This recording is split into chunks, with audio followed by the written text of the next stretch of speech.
Welcome to all. இன்றைக்கி நம்ம பார்க்கக்கூடிய சாப்டர் என்ன அப்படின்னா 15th சாப்டர் ரீசன்ட் ட்ரெண்ட்ஸ் இன் மார்க்கெட்டிங். இது தான் நம்ம பார்க்குறோம்.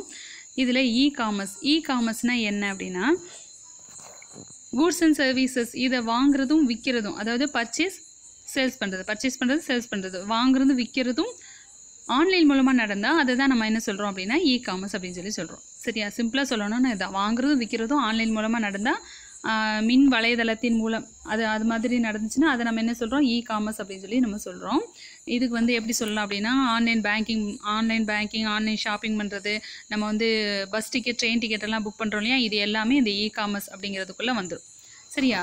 அதுக்கப்புறம் இ பிஸ்னஸ் அப்படிங்கிறது என்னென்னா இ காமர்ஸ்னால் என்ன பார்த்தோம், வாங்குறதும் விற்கிறதும் ஆன்லைன் மூலமாக நடந்தால் அதை இ காமர்ஸ் அப்படின்னு சொல்லுவோம். இது இ பிஸ்னஸ்ங்கிறது அதையும் தாண்டி அதை சார்ந்த அத்தனை நடவடிக்கைகளையும் உள்ளடக்குனது தான் என்ன சொல்கிறோம் அப்படின்னா இ பிஸ்னஸ் அப்படின்னு சொல்கிறோம். அது இன்டர்நெட் மூலமாக இ காமர்ஸ் இன்டர்நெட் மூலமாக நடக்கிறது. இது இன்ட்ராநெட் எக்ஸ்ட்ராநெட் அது மூலமாக நடக்கும். அப்படி இன்ட்ராநெட் அப்படிங்கிறது நம்ம என்ன சொல்லுவோம், இப்போ ஒரு கன்சர்னுக்குள்ளே இருக்கக்கூடிய அத்தனை பேரையும் ஒருங்கிணைக்கிறது, அவங்களுக்குள்ள இன்ஃபர்மேஷன் ஷேர் பண்ணிக்கிறதுக்காக நம்ம யூஸ் பண்ணுறோம். எக்ஸ்ட்ராநெட்ங்கிறது வாடிக்கையாளர் கூட ஒரு பிஸ்னஸ் ஓரியன்டாக எப்படி இருக்கும், வாடிக்கையாளர் கூட அவங்க எப்படி தொடர்பில் இருப்பாங்க, அவங்களுடைய நீட் என்ன அப்படிங்கிறத தெரிஞ்சுக்கிறது, அதுக்கு தகுந்த மாதிரி இவங்களுடைய பிஸ்னஸை எப்படி இம்ப்ரூவ் பண்ணலாம் அப்படி அந்த மேனேஜ்மெண்ட்டுன்னு சொல்லுவோம் இல்லையா, அதை உற்பத்தி சார்ந்த மேனேஜ்மெண்ட்டுன்னு சொல்கிறோம். அப்புறம் வாடிக்கையாளர் சார்ந்த மேனேஜ்மெண்ட், அவங்கள எப்படி டீலிங் வச்சுக்கிறது, இதை பற்றின அத்தனை நடவடிக்கைகளையும் உள்ளடக்குனதை என்ன சொல்கிறோம் அப்படின்னா இ பிஸ்னஸ் அப்படின்னு சொல்கிறோம். இது எல்லா நடவடிக்கைகளையுமே மின்னணு மூலம் நடக்குது அப்படின்னு சொல்கிறோம் இல்லையா,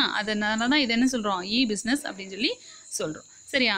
இ மார்க்கெட்டிங் அப்படின்னா என்னென்னா, இப்போ மார்க்கெட்டிங் அப்படிங்கிறது என்ன சொன்னோம், ஒரு நிறுவனத்தினுடைய ப்ராடக்டை கஸ்டமர்கிட்ட கொண்டு போய் சேர்க்கணும், அவங்கள வாங்க வைக்கணும், அவங்களுடைய தேவை என்னன்னு தெரிஞ்சுக்கிட்டு அவங்க கிட்ட போய் சேர்க்கறது வரைக்கும் இருக்கக்கூடிய அத்தனை நடவடிக்கைகளையுமே அத்தனை செயல்களையுமே செய்கிறது தான் மார்க்கெட்டிங் அப்படின்னு சொல்கிறோம்.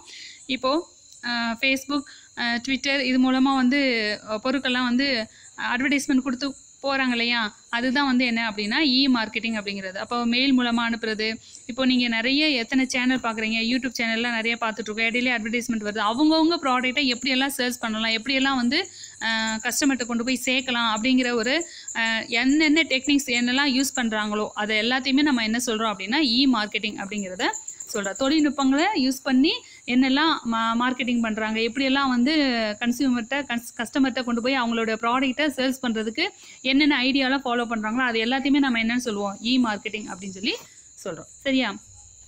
அடுத்து இ மார்க்கெட்டிங் அதோடைய நோக்கங்கள் என்னென்ன அப்படின்னா, இது உங்களுக்கு ஒரு 2 மார்க் 3 மார்க் கொஸ்டினில் கேட்பாங்க. 3 மார்க்னு ஒரு 3 பாயிண்ட் நீங்கள் 3 பாயிண்ட்ஸ் படித்து வச்சுக்கோங்க.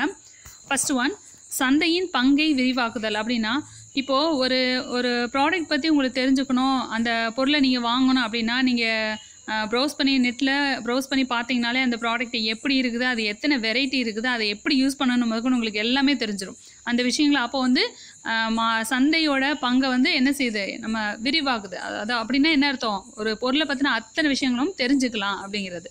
செகண்ட் ஒன், வழங்கீடு மற்றும் விற்பனை மேம்பாடு செலவுகளை குறைத்தல்.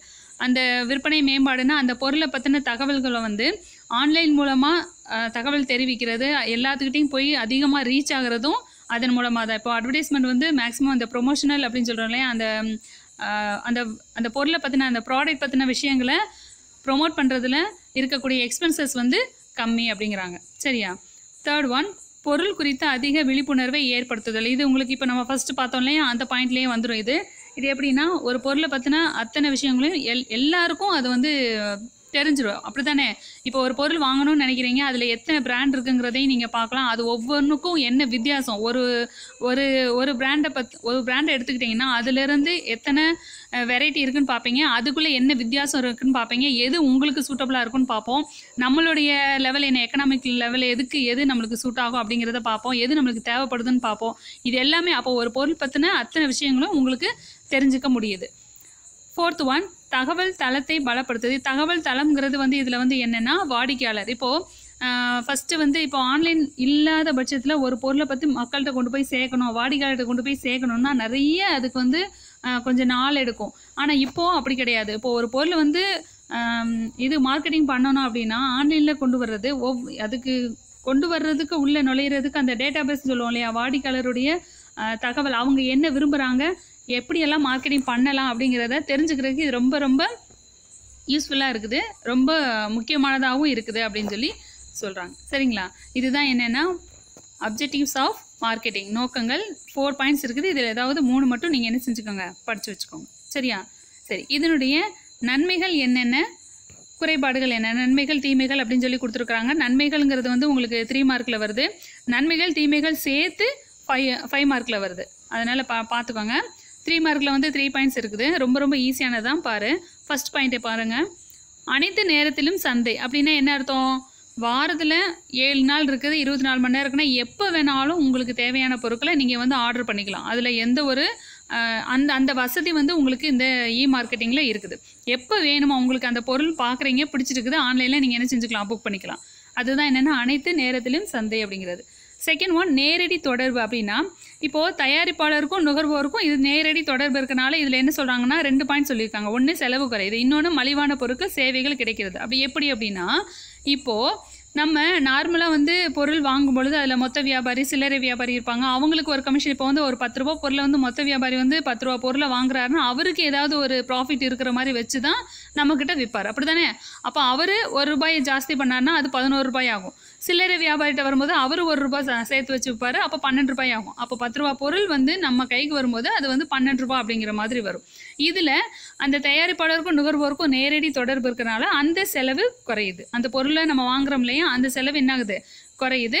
மலிவான பொருட்கள் கூட நம்ம என்ன செஞ்சிடலாம், இந்த அதுக்குண்டான சேவைகள் நம்மளுக்கு கிடைக்குது அப்படின்னு சொல்லி சொல்கிறோம். சரியா? தேர்ட் ஒன், தேவையை பெறுதல் அப்படின்னா உங்களுக்கு என்ன மாதிரியான பொருட்கள் வேணுமோ ஒவ்வொன்றுக்கும் நம்மளுக்கு வந்து அந்த வெப்சைட் மூலமாக போய் அந்த பொருளை பற்றின தகவல் நம்ம தெரிஞ்சுக்கிறோம். நம்மளுக்கு தேவைப்பட்டால் அதை என்ன செஞ்சுக்கலாம், நம்ம வாங்கிக்கலாம். நம்ம தேவைக்கு ஏற்ற பொருள் எங்கே இருக்குதோ அதை நம்ம தேடி என்ன செஞ்சுக்கலாம், வாங்கிக்கலாம். அதுக்கு ஈஸியாகவும் இருக்குது அப்படின்னு சொல்லி சொல்கிறாங்க. இதுதான் வந்து என்னென்னா அட்வான்டேஜஸ் அப்படின்னு சொல்லி சொல்கிறோம். நன்மைகள். தீமைகள் பாருங்கள் என்னென்ன இருக்குது அப்படின்னு பார்க்கலாம். அதிக செலவு. இப்போ நம்ம ஃபஸ்ட்டு பார்த்தோம் இல்லையா, இது வந்து செலவு கம்மி, அதாவது மொத்த வியாபாரியும் சில்லறை வியாபாரியும் இல்லாததுனால அங்கே வந்து அதுக்குண்டான செலவுகள் வந்து குறையுது அப்படின்னு சொல்லி நம்ம பார்த்தோம். அதிக செலவு அப்படின்னா இப்போ ஒரு பொருள் பற்றின அந்த வெப்சைட் டிசைன் பண்ணுறது, அந்த பொருளை வந்து மார்க்கெட்டிங் பண்ணுறதுக்கு அதிகமான முதலீடு தேவை. ஒரு கன்சர்னுக்கு வந்து அவங்க பொருளை வந்து மார்க்கெட்டிங் பண்ணணும், அதை அட்வர்டைஸ்மெண்ட் கொடுக்கணும், அந்த பொருளை வந்து கஸ்டமர்கிட்ட கொண்டு போய் சேர்க்கறதுக்கு உண்டான செலவுகள் இருக்கு இல்லையா, அது வந்து அதிகம். அதுக்கு வந்து அதிகமான முதலீடு தேவைப்படுது அப்படின்னு சொல்லி சொல்கிறாங்க. சரியா? செகண்ட் ஒன், சிறிய நிறுவனத்திற்கு பொருந்தாது அப்படின்னா இது வந்து இப்போ வந்து கிராமத்தில் இருக்கவங்க எல்லாம் இந்த மாதிரி பொருள் வாங்கி அதை யூஸ் பண்ணுறது வந்து கொஞ்சம் ரிஸ்க்குன்னு நினைப்பாங்க. அது அதிகமாக அவங்க வந்து விரும்புகிறதும் கிடையாது அப்படிங்கிற மாதிரி சொல்கிறாங்க. மிக தொலைவில் உள்ள வாடிக்கையாளர் இந்த பொருள் சேவைகளை வழங்க சிறிய நிறுவனங்களுக்கு இது வந்து பொருந்தாது அப்படிங்கிற மாதிரி சொல்கிறாங்க. அடுத்து தேர்ட் ஒன், தகவல்களை புதுப்பித்தல் அப்படின்னா இப்போது இப்போ வந்து ஒரு அட்வர்டைஸ்மெண்ட் கொடுத்து ஒரு பொருளை பற்றின தகவல் வந்து தெரிவிச்சிடுறாங்க. அது அடிக்கடி அந்த பொருள் என்னென்ன சேஞ்சஸ் இருக்குது, என்னென்ன மாற்றங்கள் கொண்டு வந்திருக்காங்க, அப்டேட் பண்ணிக்கிட்டே இருப்பாங்க இல்லையா, அந்த தகவல் வந்து புதுப்பிச்சுக்கிட்டே இருக்கணும். அது வந்து இதில் வந்து அவ்வளவு உடனே அதை வந்து செய்கிறதில்ல. இப்போ ஒரு பொருள் பற்றின விஷயங்களை சொல்லிட்டாங்கன்னா அதுக்கு அடுத்து அதில் ஏதாவது சேஞ்சஸ் வந்துச்சுன்னா உடனே என்ன செய்யணும், அதை மாற்றி அதை அப்டேட் பண்ணணும் இல்லையா, அதை வந்து புதுப்பிக்கிறது வந்து குறைஞ்சிருது. அது வந்து ஒரு கடினமான ஒரு விஷயமா இருக்குது அப்படின்னு சொல்லி சொல்கிறாங்க. ஃபோர்த் ஒன், பாதுகாப்பு இல்லாமல் அப்படின்னா இப்போது பொருள் வாங்குறது கிரெடிட் கார்டோ டெபிட் கார்டோ யூஸ் பண்ணுறதுக்கு கொஞ்சம் என்ன சொல்கிறது, கொஞ்சம் வந்து தயக்கம் இருக்குது அப்படின்னு சொல்லி சொல்கிறாங்க. ஏன்னா அதை வந்து மிஸ்யூஸ் பண்ணிடக்கூடாது, யாரும் அந்த ரகசிய குறியீட்டு எண் சொல்லும் இல்லையா, அதை வந்து தப்பாக வந்து யாரும் யூஸ் பண்ணி மோசடி பண்ணிடக்கூடாது அப்படிங்கிறதுனால இது கொஞ்சம் பாதுகாப்பு இல்லாமல் இருக்குங்கிற மாதிரி யோசிக்கிறாங்க அப்படின்னு சொல்லி சொல்லலாம். இப்போ என்னென்ன பார்த்தோம்,